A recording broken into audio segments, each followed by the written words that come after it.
যদি বলে যে 0.00% কি 1% যে এখানে কারচুপি হয়েছে কি অথবা অনৈতিক হয়েছে সেটা না, আমি বলবো 100%-এর উপরে যদি কেউ বলতে পারে সেটা 100% সুষ্ঠুভাবে আমরা ভোট নিয়েছি।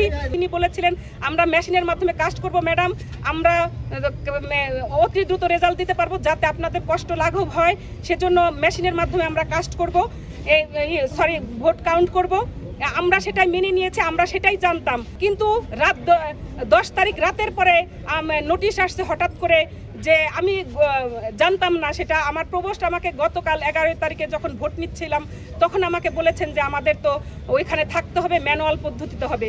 যদি ম্যানুয়াল পদ্ধতিতে হয় তাহলে যখন সরে আসলেন তারা মেশিনের কার্যক্রম থেকে, তাহলে ম্যানুয়াল পদ্ধতি হলেই যদি ভোট কাউন্ট হতো তাহলে দেখা যেত যে বিভিন্ন হলে রাত 10টার মধ্যে রেজাল্ট হয়ে যেত।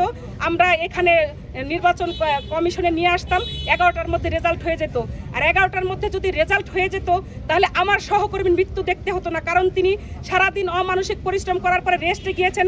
কারণ তাকেও তো বলা হয়েছে যে আবার কাউন্টিংয়ের জন্য আসতে হবে। তিনি হয়তো স্ট্রেস নিয়ে ঘুমাতে পারেননি কখন তাকে ফোন দেওয়া হবে, যেমন আমি স্ট্রেস নিয়ে ঘুমাতে পারিনি যে আমাকে কখন ফোন দেওয়া হবে আমার হলের এই ম্যানুয়াল পদ্ধতিতে কাউন্টিংয়ের জন্য। আমি সারা রাত ঘুমাতে পারিনি।